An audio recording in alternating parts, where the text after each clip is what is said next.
Welcome to the LoJo Show. It's all right. I'll get better at it. Should I just say it? There is no monopoly on good ideas when it comes to cybersecurity. Welcome to the LoJo Show. I am your host, Louverture Jones. I am the founder and managing partner at BlackRock Engineering and Technology. I have over 20 years of experience in the cybersecurity, and I am honored to be able to bring some of the experience to you. Today, we're going to talk about ransomware, adding on to what we discussed on our last episode. If you missed our last episode, you should go back and give it a listen. I am joined today by our producer, Jonathan Logan. Good morning. Whatever, Jonathan. We just had a discussion about Oscar Mayer. Oh, I can put it in here. Hot dogs and Oscar Mayer, bologna and Oscar Mayer, everything, and he didn't know the jingle. So I can put the little conversation in here. I recorded the whole thing. That's fine. You can put the conversation in here. We'll put it in here. Add a little sound effect and we'll flash back to it.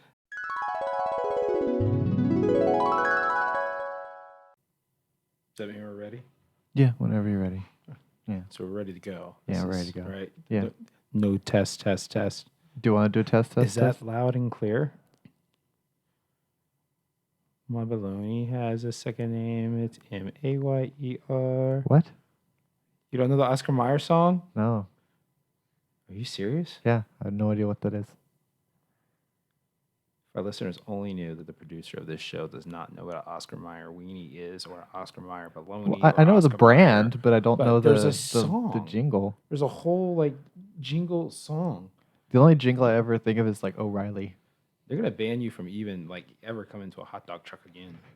Why would I go to a hot dog truck? There's the Why would Oscar I Mayer go to a vehicle. hot dog truck? There's the Oscar Mayer vehicle too. Yeah, the wiener wagon. The wiener wagon. The wiener wagon.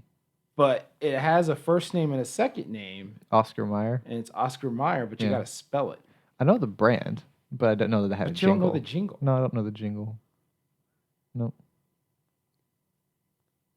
Jesus, I'm old. All right. I know the creditreport.com one. That one's funny. Freecreditreport.com. Yeah, do you remember that one? Yeah. FREE, that spells free. That was a good one. You know what? These jingles are pretty good, though. Let you Oh, yeah, they're made to stick in your brain and torture you there for as long as you live. Well, I mean, the Oscar Mayer one is it's got to be at least 40 some odd years old. Oh, that's why I don't know it. Yeah. Yeah, I'm over 40. That's true. All right. That's probably off topic. We have to probably do that some other time. Today, we're going to walk through a number of different topics, right? We're going to nail down walking through the minefield of ransomware. This is a discussion that we're going to have regarding ransomware in our lives. That's in our personal lives, in our professional lives, and how that affects the businesses and services, as well as even things like the churches and stuff in our lives. The next thing we'll talk about, too, is really drawing a major piece around how AI is working in your life right now, and that's artificial intelligence and machine learning, how that applies in your life and how it makes it easier. But then we're also going to talk about how it is increasing the capability of malware and ransomware. And in particular, we'll draw to some real use cases like with your autonomous vehicle or self-driving cars. Then we'll go through a couple of things like how can you protect yourself? And this is protect yourself personally. Then we're going to talk about protecting yourself in terms of an organization and corporation. And in addition to that, we'll talk about this as well from a defense standpoint. We have a lot of listeners that are in the defense industry, and so I do want to make sure that you understand where this falls and where you should be thinking. And then from there, one of the things we will go over to is how can we help from a BlackRock standpoint? How can we help you in this area, as well as some of the other companies, businesses, and solution providers out there that have solutions that help you within making decisions and placing the right security resources in order to reduce ransomware attacks and or reduce the blast radius of those attacks on your organization. So let's talk about it in this way first. Why is this happening? Ransomware, why is it so prevalent? Why is it growing? It really comes down to one thing. It is an opportunistic way of hunting for hackers, for hacktivists, for state nations. It's become easier to do it. there are not only organizations, but countries, state nations, and groups that are spreading or that are widespreading training and equipping individuals as well as other groups who have the want as well as the drive to try to use ransomware to their own means. And usually that means money. At the end of the day, it's burglary, right? It's robbery, it's ransom. Pay me so that I give you something that you already had. It's as simple as that. And when it becomes that simple, and then having means like Bitcoin in order to be able to do transference of payments that are no longer within your standard banking and financial transactions across the globe, where there's controls and capabilities in place in order to alleviate that or make it harder to transact. Well, once you have that and someone has a motive, there's plenty of means to do it, and there's plenty of ways to get away with it. So that's why it's so prevalent. It's easy, it's quick, it can now circumvent a lot of the security measures we have. And in addition to that, it's lucrative. So billions of dollars are being lost due to ransomware. And that's what we know of from a reported standpoint. There are a lot of folks that just don't report it and just go ahead and pay the ransom. And that's it. I know. How does that make you feel as a regular, just a regular dude, Jonathan? I mean, how does that make you feel at this point? Not great. It's yeah, there's ransomware everywhere, and every day you open up your browser or Twitter or whatever, and there's always so and so got hacked, so and so got ransomware, so and so got whatever, and then I usually have to go to that website like Yahoo or what was that other big one that happened recently, T-Mobile, and I have to go change all my passwords and do all that stuff. It's a pain. Yeah, I mean, cybersecurity events in general are becoming more prevalent. And honestly, it used to be such a big thing when we hear it in the news. And you see just the drive rate and just really the listener rate and stuff go up, the subscription rate go up and stuff too, whenever you had an attack that was reported, because it was just like, wow, this is what happened. But now it's becoming so much more prevalent that we run the danger of this becoming a normal place in our normal daily existence. For Right. like attacks are normal is what you're saying? Attacks. I mean, are honestly, normal. they kind of already are. Yeah, at I this mean, point. it is. It's so normal now where it's just like, we just accept it, and that's where you get a little dangerous. And this is where you find that we are habitually complacent. Yeah. Right? We are habitually complacent. In the U.S. especially. I mean, if you think about it in terms of, there's several murders per day in the U.S. and it's just like, well, okay, man, things are getting bad. Well, I got to go to football practice. It's becoming so commonplace. But to me, I think one of the fears that we have, as well as the realities that we have, is that it just means that you're more likely to get affected by it now. Kind of like identity theft. Like identity theft was like this weird thing no one ever heard about, but now they can take your identity. They can even take your mortgage out from under you, like your the title on your house. Yep. Without you even knowing. Like, it's crazy. Yeah, it is. It is. It's absolutely crazy. In addition to that, if you talk about the fact that they're getting even better and more efficient at these types of crimes and at these types of electronic theft and cybersecurity breaches, and that they're getting a raise every year for being more effective at it. That's a good way to put it. They're getting a raise. They're getting a raise. Yeah, it's true. They're getting a raise. These criminals, these state nations, I don't care who they are. At the end of the day, I'm just going to call it the bad guys, right? That works. Bad guy works. Bad guy works, right? Bad guy. That works. But yeah, it's essentially it's being rewarded. You're being rewarded more and more in this case, which means that the deterrent for this is not there, right? The criminal deterrent for this is not there. You rarely actually catch the people that are involved with this, right? You rarely can assign any type of punishments to who are the actors in this. So here you go. You got a crime without a criminal. We know it's there, but we can't find them, right? That's where we are right now. This is where we are, and it's only going to continue to increase. Why did I say that? Well, having an increase in ransomware, that's coinciding really with the surge in remote and hybrid work environments now that we work Because of in the COVID, U.S. because of COVID. the Rona. But let's not just blame it on COVID. We've been studying for years going in this direction. Companies have been studying in years going in this direction, right? We started with kind of like your BYOD or bring your own device to work type of environments. We started with teleworking and stuff, and that's what we called it, was teleworking. And now we just have it. Now we're like, you know what? Remote work. Forget paying these millions of dollars in rents and stuff in the most high-rated areas in the country.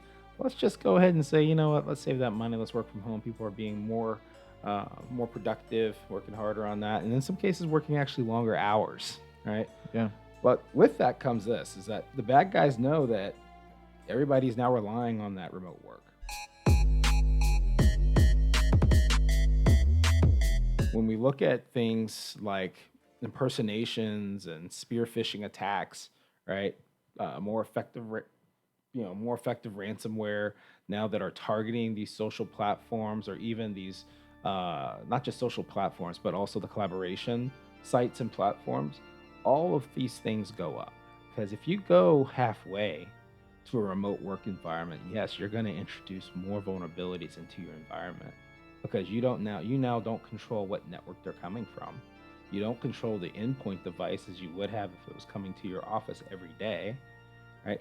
And when you look at even the non-centralization, decentralization of services and support and stuff from there, these are just introductions of other ways to be able to introduce ransomware, malware, and other malicious activity into your environments.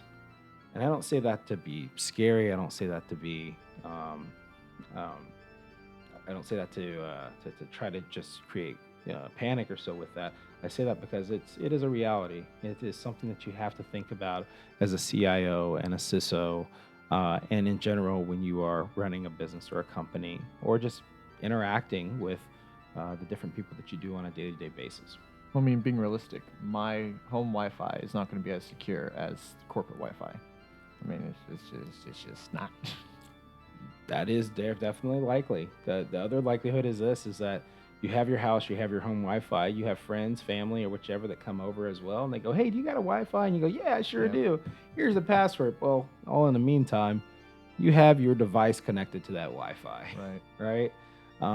But the other part is it's not just the device; it's all of the different services and things that you use, right? Yep, like your Amazon Fire Stick or your Alexa that always listens. Yeah, you have those that are there. Worst of all, you have, in some cases in my house, right, you have kids who are joining or joining any and everything, downloading any and every application they can, either onto their phones or tablets or their other machines that they have, and it is a constant fight, in the house and stuff regarding, hey, you need to secure that. Wait a minute, don't use that app. Yeah. Hey, I don't want you to use TikTok. Stop that. TikTok. Right? Oh my gosh. Right. These are all things that we face right now. Doesn't seem bad, but if we don't have a plan when we look at these things and we don't have an awareness of how we're affected by it, that's trouble for us. And that leads us into the topic about artificial intelligence and machine learning.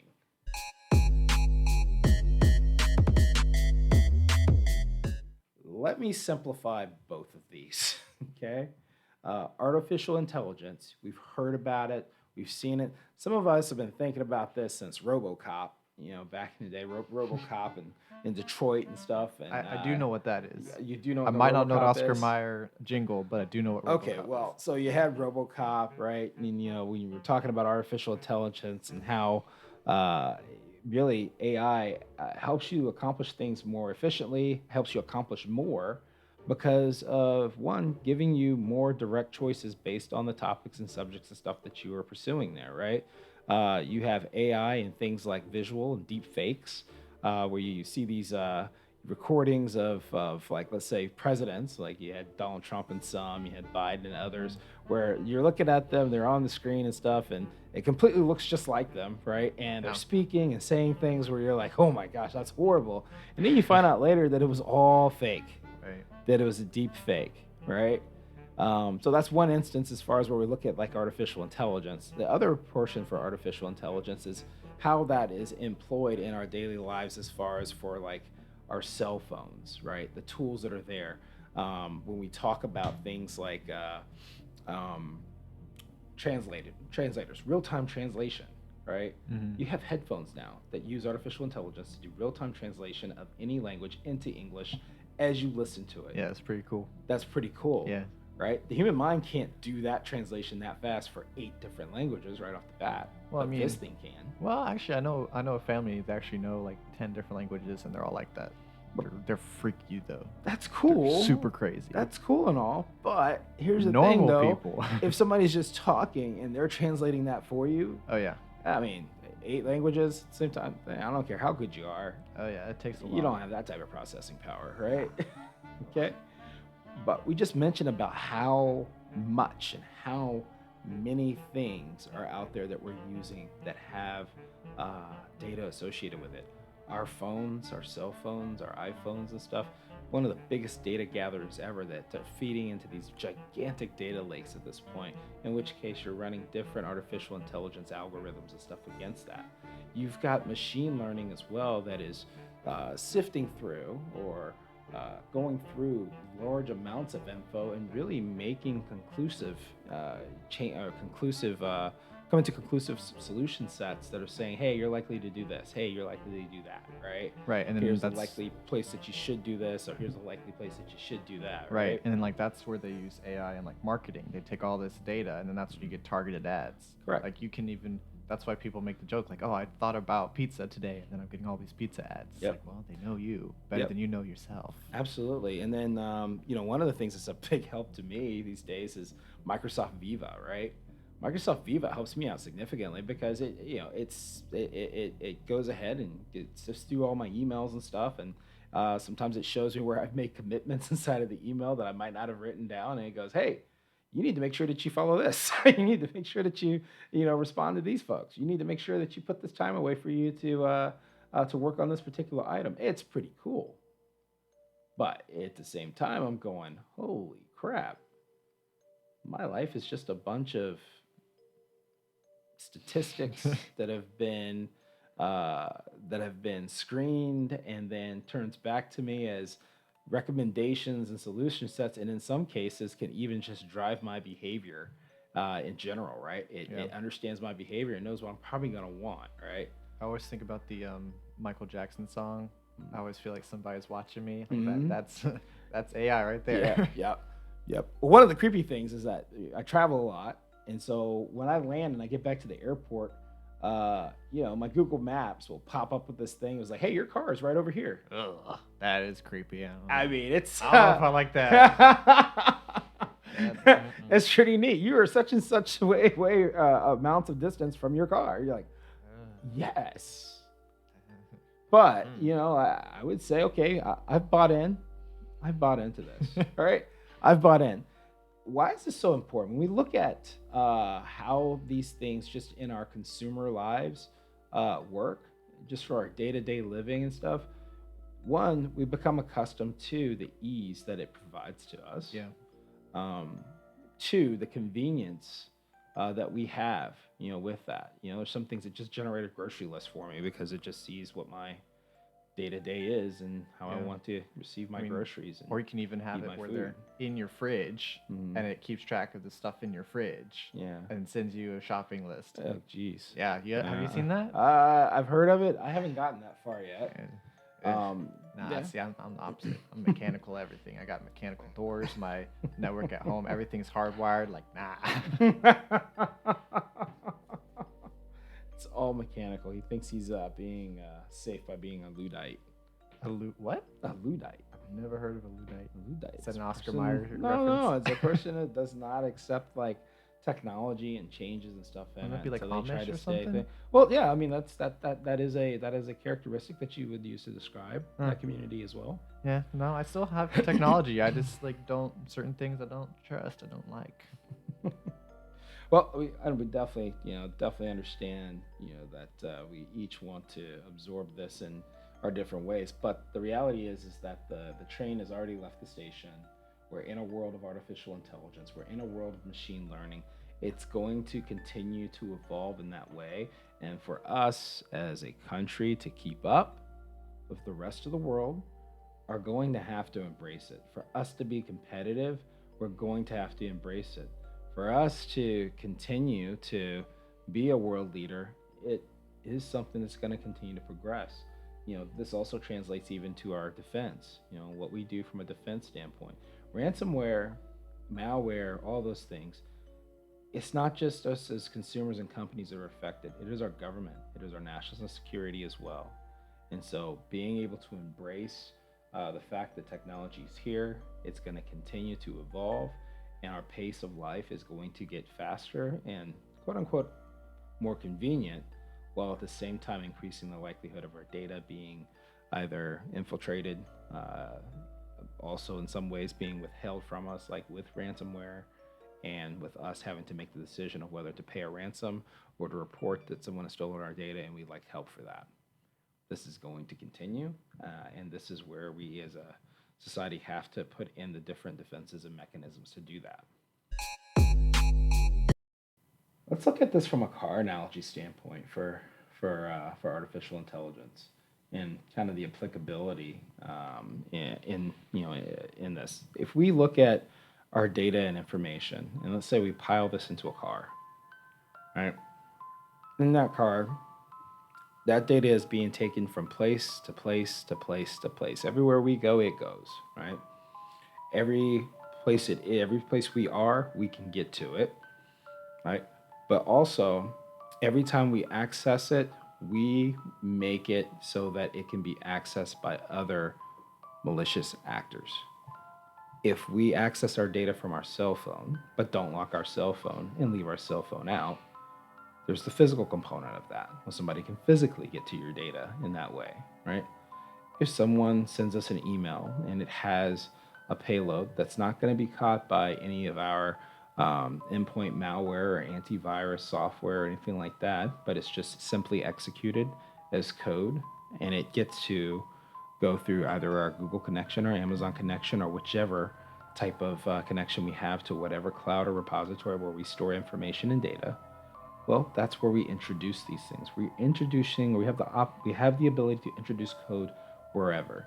And if that code is also AI enabled, or has the ability to process to that or to reach back and process, as well as to notify the originator of that, well, guess what? Now we've accelerated the speed and capability that someone can gain access to our information, the complexity they can use to also wait and see where else we connect so that they can kind of piggyback, into our work repositories, into more sensitive information. If you're a volunteer or so and you're working with a church or working with another nonprofit, this information can go there as well. And in that case, again, you're piggybacking and bringing ransomware into the organization. As I said, it is not, while it can be complex in the problems that it causes, it is not complex as far as for them getting that there. But then when you add the sophistication of artificial intelligence and machine learning there, now everywhere you go, it is learning. It is picking up on what's going on in its environment, the data that's available that's there, and the activities that you as the individual have on a daily basis, as well as your company, if it begins to compromise that. And so that is where the slippery slope begins.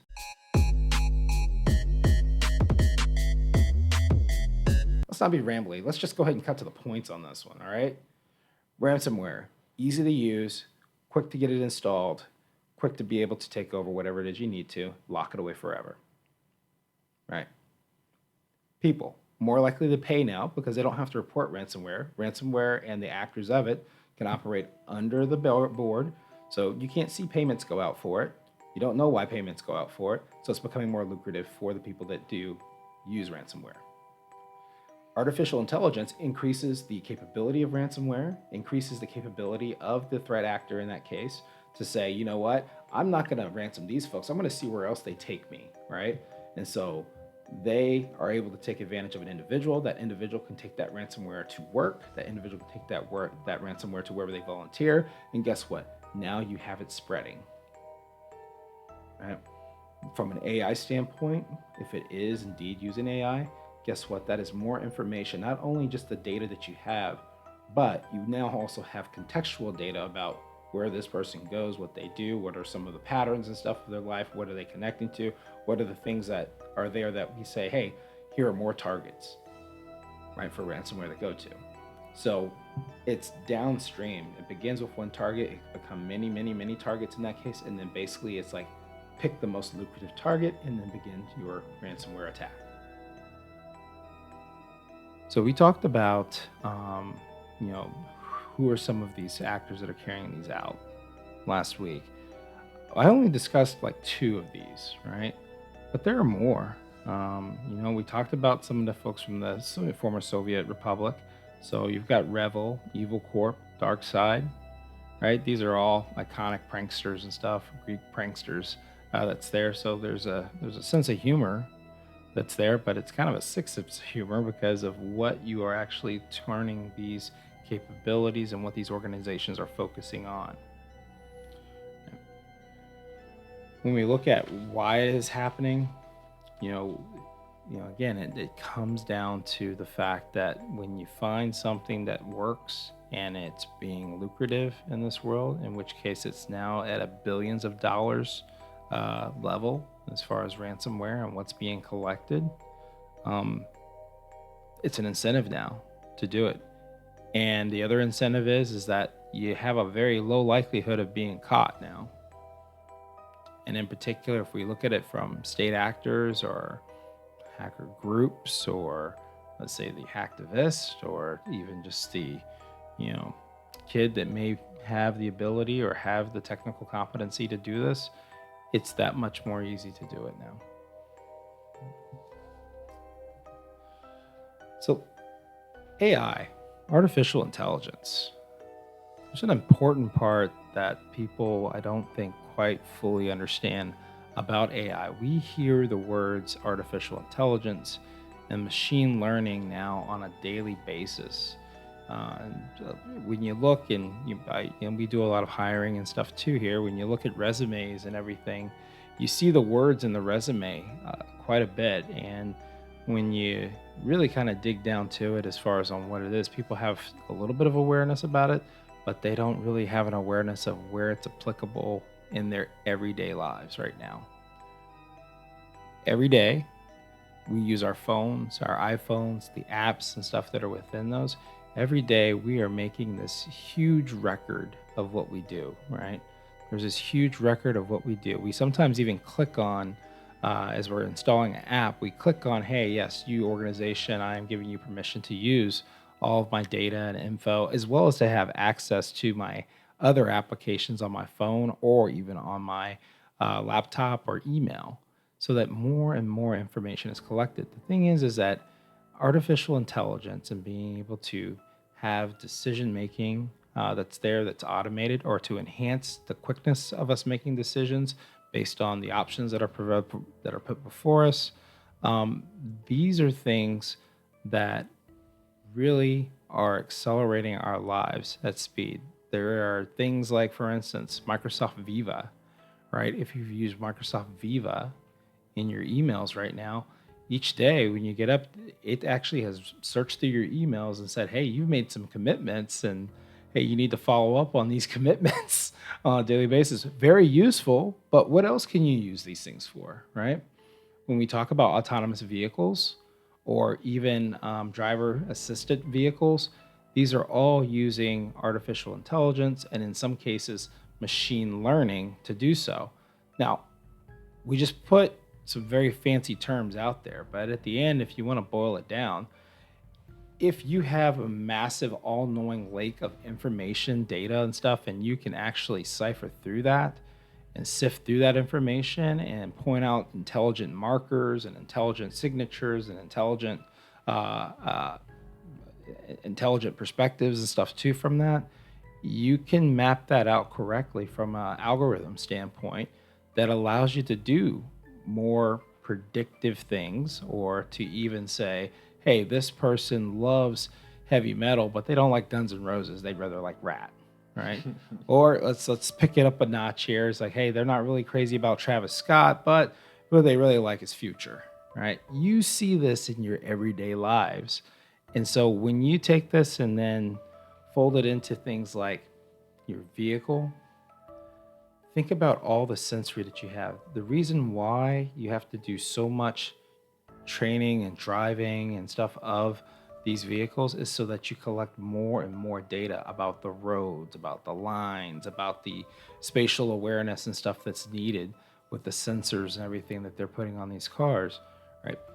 And what that allows you to do is to more predictively say, this is the right way for this car to go. If they're on this particular road, this is the right way and right speed limit that you should be at, right? These are things that are constantly created. Now, again, applying what we're talking about in things like driver assist or autonomous vehicles, you take that and apply that into our cybersecurity world. Think about yourself now as the driver, or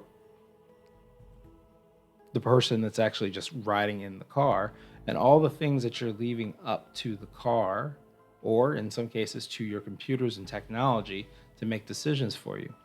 Where you store your information, how you use that information, who are you affiliated with, who do you do business with, what are some of the weaknesses of the things that you do, what are some of your vices and stuff there that can be used against you as well, right? These are all things that are very simple but also complex, that allows for our world to accelerate, both in how dangerous it can be for our everyday lives, how ransomware could affect us as far as, one, locking up critical information that we need access to in order to continue our lives. More importantly, too, when we look at what are some of the risks that folks really don't want to be, that folks don't really want to recognize, but they're there. For instance, browsing histories, right? Browsing histories, or let's say in some cases, there may be, information and stuff out there that you would not want to go public. So that creates a risk. That also creates an impetus for someone to say, you know what, here's information that we have. We can lock it up for you. We're going to lock it up. And then also, if you don't pay us, we'll release it out to the public. Just that simple, right? What would you pay so that your loved ones don't know these things, right? What would you pay if your brand, or if your person history and personal information is going to be released, right? All the skeletons in your closet out there. Blackmail. Yeah, blackmail, all the above. And so this is where we get that new level and new dimension of cybersecurity, and how it is continuing to expand very quickly in terms of what is relevant now, what information is relevant, to folks. It's mind-boggling on how fast this is moving and how fast this is trending.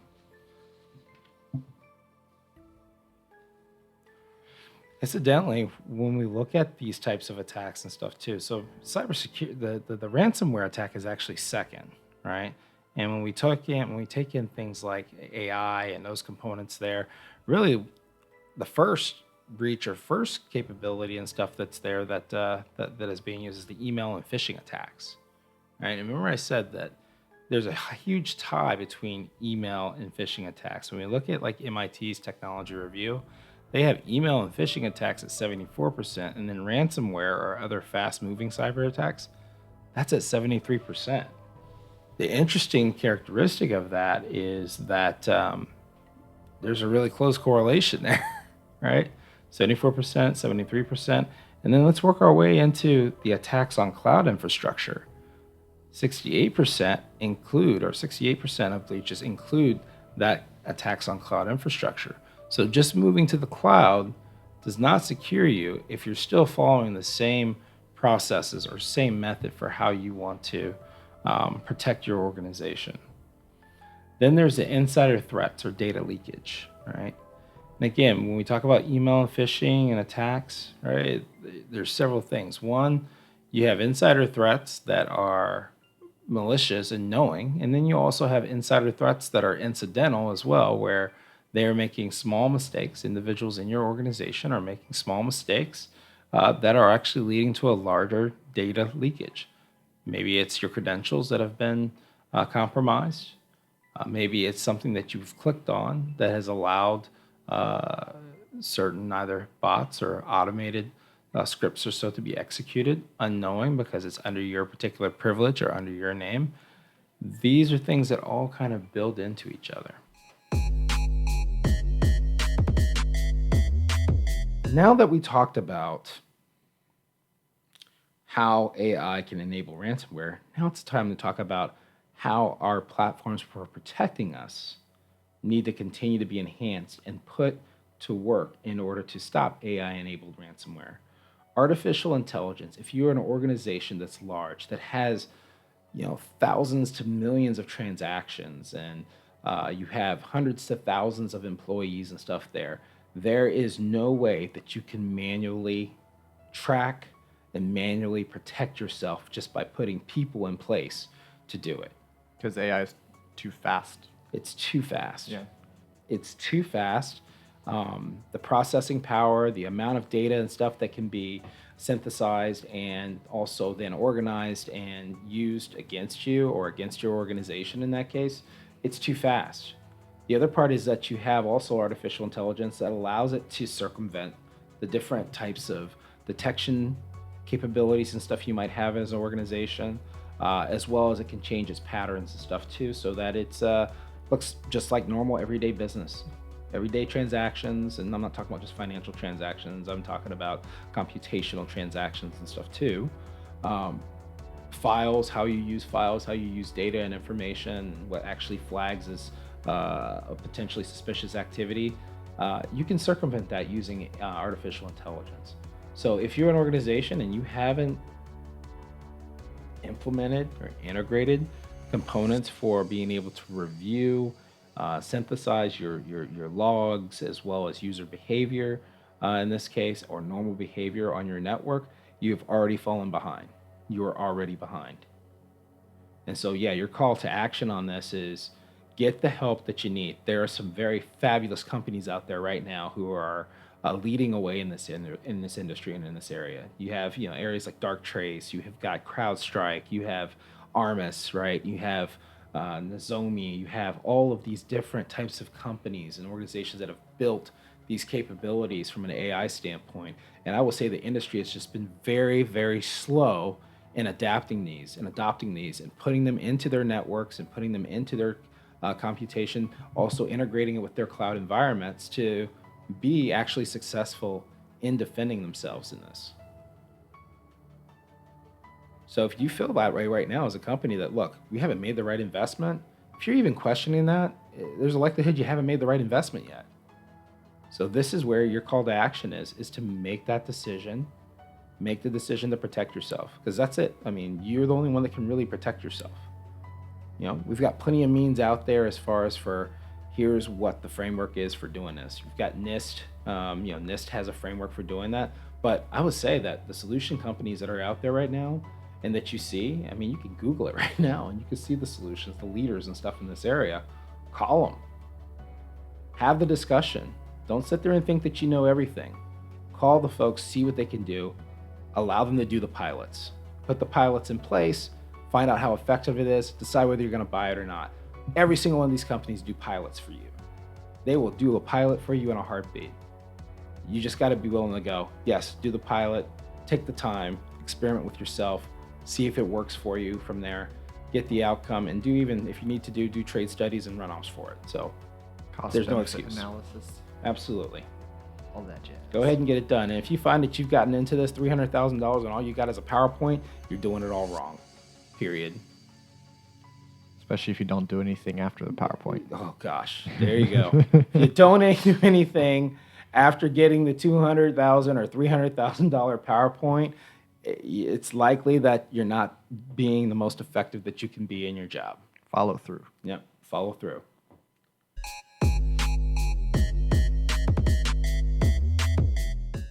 I guess one of the things that that we continue to get from clients is, how do you know if you are protecting yourself? Oh, a long time ago, we came up with this, with this term of, risk management, right? Initially, risk management was applied to business concepts, right? Risk management as far as on delivery, supply chain, right? Risk management as far as in accounting, which accounting system or which type of accounting do we want to do, right? What's the premise of those? Um, Now we've also applied it to, cybersecurity as well as to our daily lives. Well, there is no way to know that you are 100% protected, right? Especially if you're a large organization. The key to this is that there are ways to evaluate yourself as being protected. And I can tell you, our company, as well as companies I've worked with in the past, have made a lot of money doing assessments for companies. The problem is that there are a lot of assessments and there is way too little action given after the assessment, even if the vulnerabilities and risk are clear as day. Something happens when it comes down to, look, we need to put this technology in place in order to protect ourselves from this type of problem that could be $100 million problem. If you look at an organization and say, okay, yeah, it doesn't make sense. If you are a $2 million organization, it does not make sense to put $800,000 worth of security in place. It really doesn't. All right. If you are a $500 million organization, does it make sense to secure yourself, right? Looking at both the tools, your people, the risk that's in the industry, the risk as well that you discover in some of your different penetration tests and stuff. Doesn't it make sense to act faster because of how fast you can be compromised now? It makes sense. But again, this is where new lines of thinking have to come into play. I would say that my younger CTOs, CIOs, as well as technology leaders in organizations, they have a very good understanding of this risk, right? Those who've been raised in this environment, those who've been a software engineer or so in here and understand really the code aspect of malware, ransomware, other attacks. Back in the day, we used to have rootkits. We would speak a lot about rootkits. Um, but have an understanding of what is the premise of these types of attacks, what is really the functionality that's being exploited, and then from there realizing what the impacts could be. All right. So, to you folks that have to evaluate this, if you look at your organization and say we're fine, that's already a problem. You can't just say you're fine. One of the hardest things as an advisor, when I'm advising as far as at the CIO or CTO level or CISO level, one of the things that I find is most complicated is really breaking down the barrier of everybody wants to know more than the other person, right? Breaking that barrier down is probably the hardest thing because we're all professionals in this industry, right? We're all professionals, and that means that at some point we feel like that we are the best. That's how we compete, right? That's how we position ourselves for the positions that we're in. But unfortunately, what that can and does create at times is a leading of saying, well, I'm right, you're wrong, or I know everything, but I'm not going to let you see everything so that you can't report that. This is a fallacy that's within our industry right now, right? Where you may have some very talented people, but at the same time, if you remember and go back to my, to the intro for the LoJo Show, I said, there is no monopoly on good ideas. And I will tell you right now, I get just as much or just as many ideas from my clients as they do from me. And sometimes even more if you take the aggregate of the clients. Because this world moves so quickly, things like picking the right or picking the right solution and stuff that's going to work for your organization, right? Those are complex. Those are complex questions. What's going to work right for your organization, right? Is the information so important in your organization that you do need the latest and greatest in AI-enabled anti-malware and ransomware type technology? Does your organization need really to put in network access control, or at the endpoint, control all the endpoints to the organization and make sure that they're managed, right? Having the right information available to say, can we go to a bring your own device environment?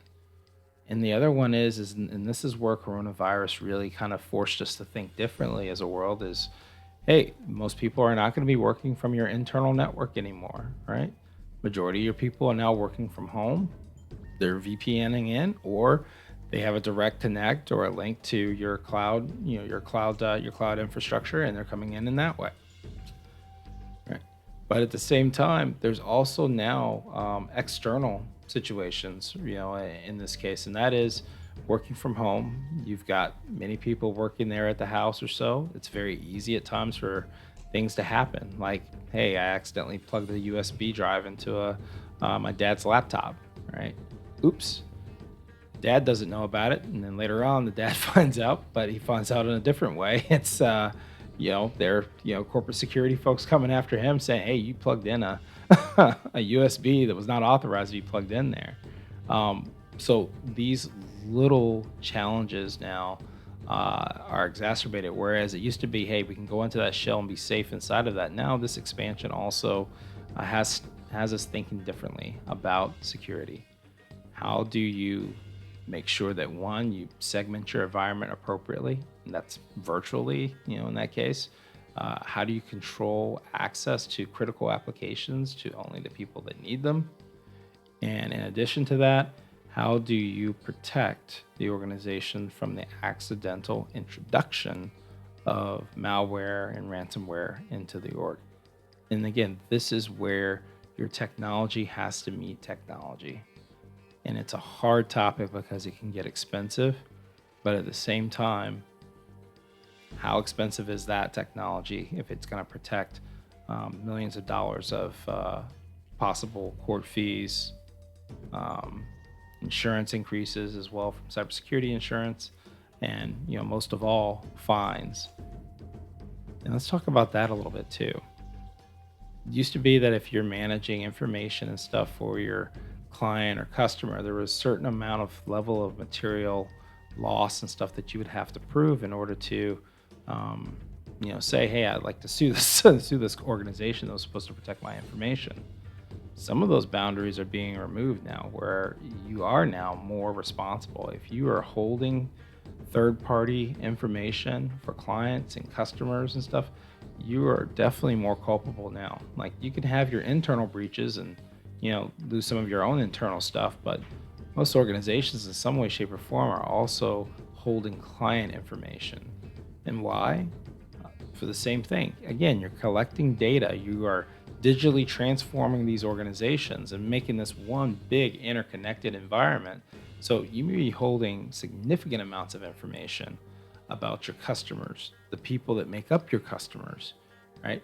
And in addition to that, critical information that would be really something that is material loss in the future, that would allow a company to say that, hey, look, there's damages, right? We expect to be compensated for these damages from that. And this is becoming more and more prevalent as well, because some of these are being removed. Laws are starting to evolve, because really what's the first thing that you try to do in order to protect people? You put laws and regulations in place, even if those laws and regulations are kind of disconnected from what can be the possible. Initially, that's what goes in place. So again, when looking at how you protect yourself, make decisions about your IT, make decisions about how you give and receive information and data. These are things that you have to be cognizant of in order to get to a point where you are living in a more secure manner, and that you do have secure practices.